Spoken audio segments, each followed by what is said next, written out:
Hello students, narration के इस अगले कड़ी में आपका स्वागत है। और आज के इस वीडियो में मैं आपके लिए direct indirect narration imperative sentence का लेकर के आया हूं। और आज यह इम्परेटिव सेंटेंस का पार्ट नंबर 3 है।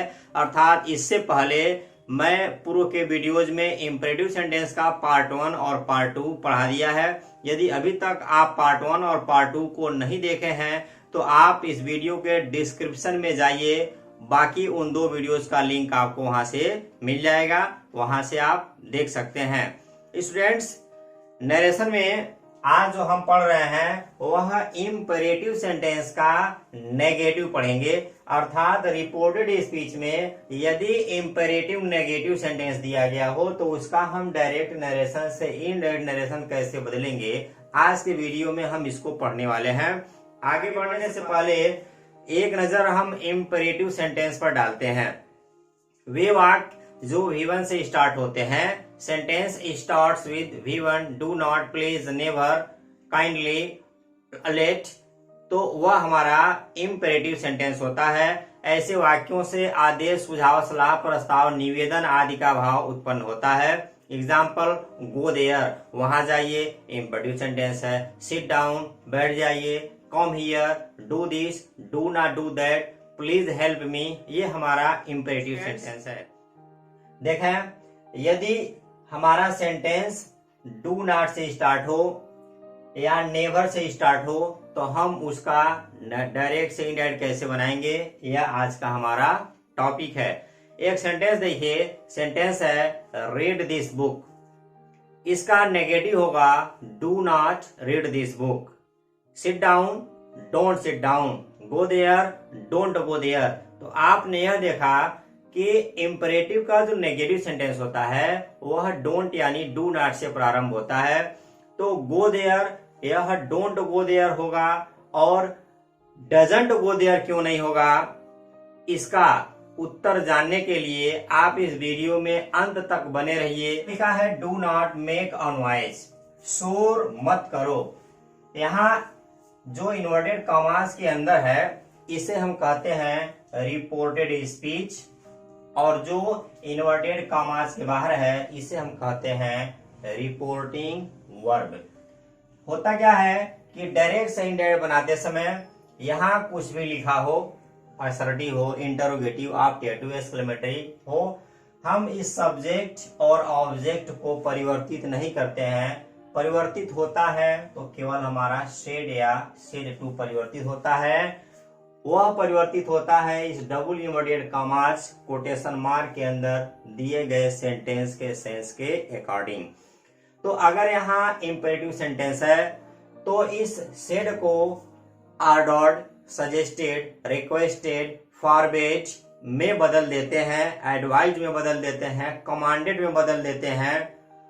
और डू नॉट को हटाने के बाद हम यहाँ कनेक्टिव टू लगाते हैं, लेकिन डू नॉट में से केवल डू ही हटेगा, नॉट के बाद कनेक्टिव टू लगता है। अर्थात इम्परेटिव सेंटेंस में कनेक्टिव टू लगता है और टू नॉट के बाद लगेगा। ऐसा नहीं है कि इन्वर्टेड कॉमास यहाँ से हटाएंगे तो हम वहां टू लगा देंगे।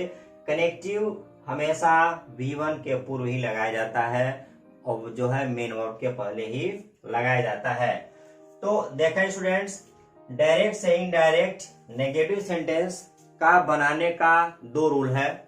पहला रूल आप समझिए, दूसरा रूल हम आपको इसी वीडियो में बताने वाले हैं। The teacher said to the students, अध्यापक ने छात्रों से कहा शोर मत कीजिए, शोर मत करो। अध्यापक ने छात्रों को आदेश दिया। यहाँ देखें, आदेश का भाव उत्पन्न हो रहा है, सुझाव का, सलाह का, निवेदन का। तो जहां बड़ा छोटे को कहेगा तो आदेश का ही भाव उत्पन्न होता है। तो हम यहाँ लिखेंगे द टीचर, यहाँ हो जाएगा ऑर्डर्ड, द टीचर ऑर्डर्ड।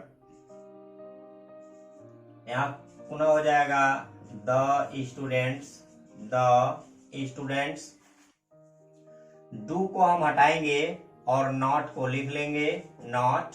अब इसके बाद हम लिखेंगे इम्परेट कनेक्टिव यानी टू, नॉट टू मेक। अब यह हमारा हो गया इन्फिनेटिव, मेक अ नॉइज, शोर मत कीजिए। तो आप देखें students, the teacher ordered the students not to make a noise, अध्यापक ने छात्रों को शोर न करने का आदेश दिया।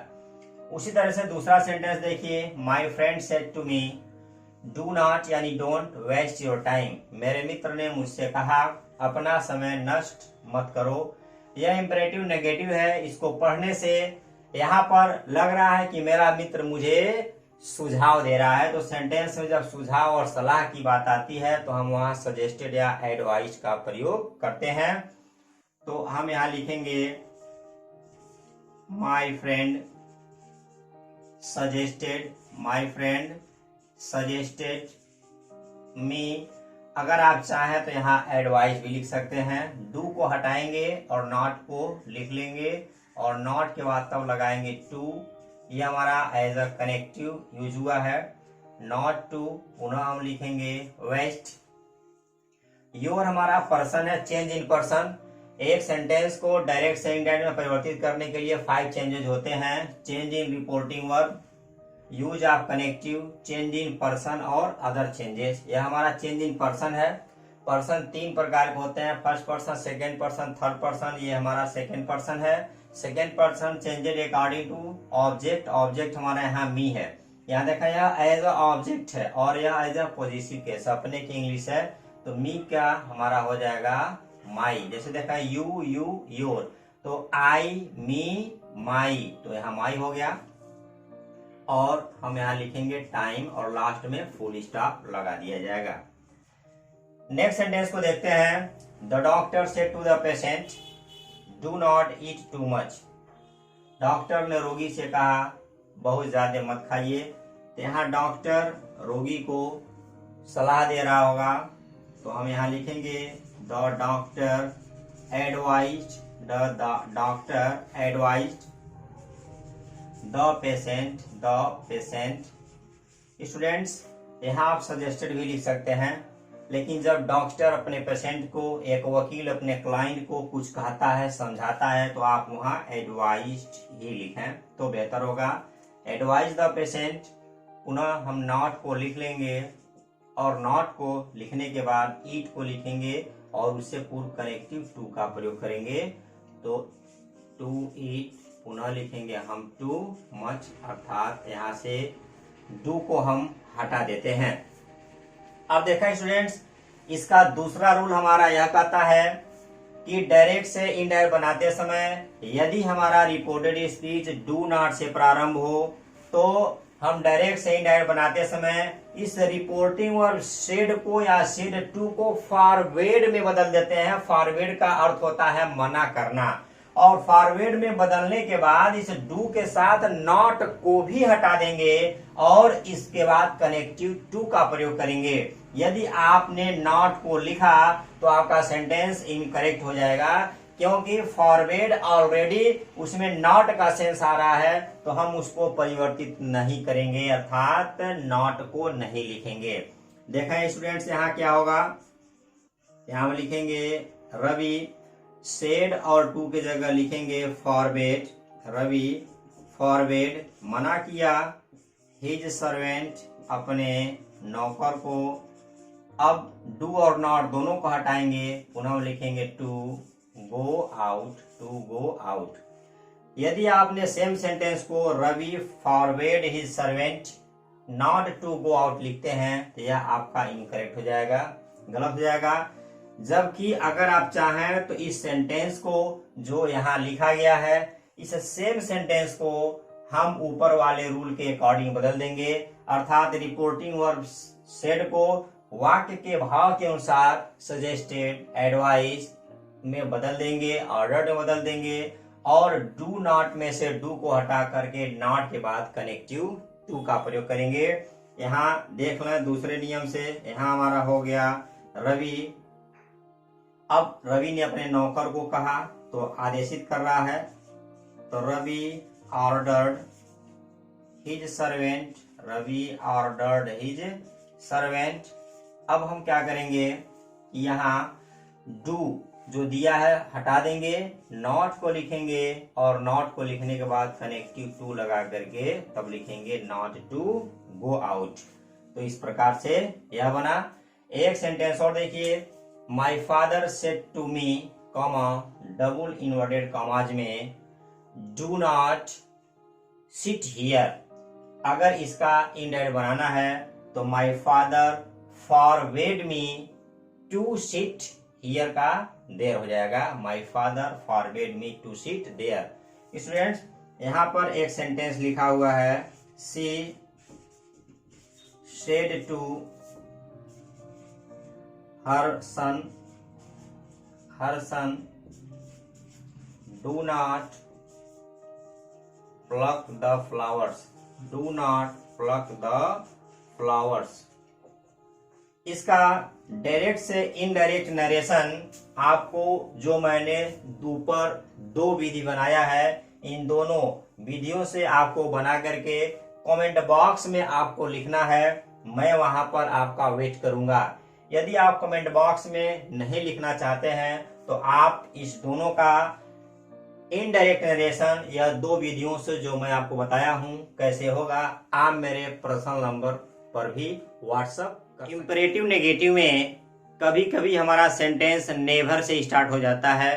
तो यदि कोई सेंटेंस नेवर से स्टार्ट हो तो उसका डायरेक्ट नरेशन से इनडायरेक्ट नरेशन कैसे बनाएंगे, इसको हम देख लेते हैं।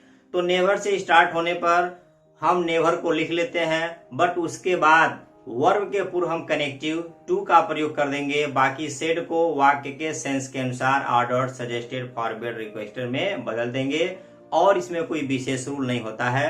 एग्जाम्पल से आप यहाँ देख लें। एग्जाम्पल लिखा है, they said to her never abuse anyone. वे उसको कहे कभी किसी को गाली मत दो। तो यहाँ वे लोग उसे कहे तो दे, यहाँ बताइए आप किसी को कह रहे हैं गाली मत दो तो उसे आदेशित कर रहे हैं या सुझाव या सलाह दे रहे हैं, तो सुझाव और सलाह ही दे रहे होंगे। तो दे सजेस्टेड हर, टू यहाँ से हट जाता है। नेवर को लिख लेंगे। नेवर को लिखने के बाद एब्यूज हमारा मेन वर्ब है, V1 है, उससे पूर्व हम टू लगाएंगे। टू पुनः लिखेंगे एब्यूज और लास्ट में लिख देंगे एनीवन। तो इस तरह से यह हमारा इंडायरेक्ट बन करके तैयार हुआ। इजी है कि हम नेवर को लिखते हैं, नेवर के बाद जहां हमारा वर्ब होगा, मेन वर्ब होगा, उसके पूर्व आप टू लगा देंगे। अमूमन हम नेवर के बाद ही वर्ब को लिखते हैं और वहीं हमारा टू आ जाता है। दूसरे सेंटेंस को देखिए, श्याम से to Raj never tell a lie. Shyam ने राज से कहा झूठ कभी मत बोलिए। तो श्याम हम यहाँ लिखेंगे श्याम, और श्याम लिखने के बाद यहाँ भी हम सजेस्टेड लिखेंगे। सजेस्टेड लिख सकते हैं आप, यहाँ एडवाइज लिख सकते हैं। श्याम सजेस्टेड राज और नेवर लिखेंगे। नेवर को लिखने के बाद तब लिखेंगे टू, उसके बाद हो जाएगा टेल अ लाई और लास्ट में फुल स्टॉप लगाएंगे। तो स्टूडेंट्स काफी आसान है। स्टूडेंट्स अब आगे देखते हैं। यदि हमारा सेंटेंस प्लीज से या काइंडली से स्टार्ट हो, प्लीज और काइंडली के बाद डू नॉट, नेवर हो, तो हम उसका डायरेक्ट से इनडायरेक्ट कैसे बनाएंगे, इसको आप देखते हैं। तो सेंटेंस प्लीज या काइंडली से आरंभ होने पर रिक्वेस्ट का सेंस देता है, निवेदन का भाव उत्पन्न करता है। ऐसे केसेस में सेड को हम रिक्वेस्ट में बदल देंगे, प्लीज और काइंडली को हटा देंगे। यदि डू नॉट दिया है तो डू नॉट से डू को हटाएंगे, नॉट के बाद कनेक्टिव टू का प्रयोग करेंगे। He said to me please do not disturb me. वह मुझसे कहा कृपया मुझे डिस्टर्ब मत करो। तो वह मुझसे निवेदन किया, तो यहाँ लिखा जाएगा ही रिक्वेस्टेड। यहाँ मी लिखा है तो हम मी का मी ही लिखेंगे। प्लीज को हटाएंगे, डू को हटाएंगे और नॉट को क्या करेंगे, लिख लेंगे नॉट, और नॉट के बाद टू लगाएंगे, नॉट टू डिस्टर्ब मी। हमारा फर्स्ट पर्सन है, यह हमारा ऑब्जेक्ट है, इसे हम बदलेंगे सब्जेक्ट के अनुसार। सब्जेक्ट ही है तो ही का यहाँ ऑब्जेक्ट हमारा हो जाएगा him. He requested me not to disturb him. अब अगले सेंटेंस को देखते हैं। You said to her please never insult the poor. यहाँ प्लीज लिखा है, आप प्लीज अगर देख रहे हैं तो आप रिपोर्टिंग वर्ब सेड को रिक्वेस्टेड में बदलेंगे। बाकी आपका सब्जेक्ट और ऑब्जेक्ट नहीं बदलता है, तो आप यहाँ लिखेंगे ही और पुनः आप लिखेंगे रिक्वेस्टेड, ही रिक्वेस्टेड। उसके बाद लिखेंगे आप हर। प्लीज को आप नहीं लिखेंगे, यहाँ डू नॉट तो लिखा नहीं है, नेवर लिखा है, तो हम यहाँ नेवर को लिख लेंगे। और नेवर लिखने के बाद इसके बाद कनेक्टिव टू लगाएंगे और यहाँ हो जाएगा इंसल्ट और पुनः लिखेंगे द पुअर, लास्ट में full stop. Kindly do not beat Raman. यहाँ काइंडली दिया है, प्लीज और काइंडली दोनों से ही निवेदन का भाव उत्पन्न होता है। हम यहाँ लिखेंगे वी रिक्वेस्टेड हिम। काइंडली को हटाएंगे, डू को भी हटाएंगे और नॉट को क्या करते हैं लिख लेते हैं। नॉट के बाद कनेक्टिव टू लगाएंगे, नॉट टू, पुनः लिखेंगे बीट, उसके बाद लिखेंगे Raman, not to beat Raman. Students, आप यहाँ एक चीज देखें, यहाँ पर एक सेंटेंस लिखा है रीड दिस बुक, इस पुस्तक को पढ़ो। इसका नेगेटिव हमारा होता है डू नॉट या don't read this book, don't read this book. यदि आपने इस डू नॉट या डोंट के जगह पर यदि आपने डजंट लिख दिया, डजंट रीड दिस बुक, तो यह जो हमारा नीचे वाला सेंटेंस लिखा जा रहा है, यह हमारा सेंटेंस इनकरेक्ट है, जबकि ऊपर वाला करेक्ट है। होता क्या है कि जैसे लिखा है गो, अब इस गो में अगर हम यहाँ फुल स्टॉप लगाए हैं तो यह हमारा एक सेंटेंस है, यह इंपेरेटिव सेंटेंस है। गो, यहाँ देखेंगे तो सब्जेक्ट यू छुपा हुआ है, यह लिखा है यू गो, वैसे ही लिखा है यहाँ रीड, तो इसका हमारा हो जाएगा यू रीड। तो जो भी हमारा मेन वर्ब होता है उसके पहले हम यू नहीं लिखते हैं, जो छुपा रहता है। होता क्या है, आपने किसी से कहा bring a chair, bring a glass of water, तो आप उसी से कहेंगे एक कुर्सी ले आओ, एक गिलास पानी ले आओ, यह काम कर दो। जो व्यक्ति आपके सामने होता है और सामने वाला सेकेंड पर्सन होता है, मैं फर्स्ट पर्सन, आप सेकेंड पर्सन, तो सेकेंड पर्सन में यू होता है, आई और we first person, you second person, he she और इट क्या हुआ थर्ड पर्सन। मैंने आपसे कहा कि आपका मित्र मेरा चैनल सब्सक्राइब नहीं किया है, मैं फर्स्ट पर्सन, आप सेकेंड पर्सन और आपका मित्र थर्ड पर्सन, जिससे बात कही जाती है वह सेकेंड पर्सन होता है। The one who is standing before the speaker is second person, जो स्पीकर यानी वक्ता के सामने खड़ा होता है वह सेकेंड पर्सन होता है। जो मुंह खोलता है फर्स्ट पर्सन, जो कान लगाता है सेकेंड पर्सन। मैं बोल रहा हूं, आप कान लगा रहे हैं, आप सेकेंड पर्सन हैं, तो सेकेंड पर्सन में होता कौन है यू।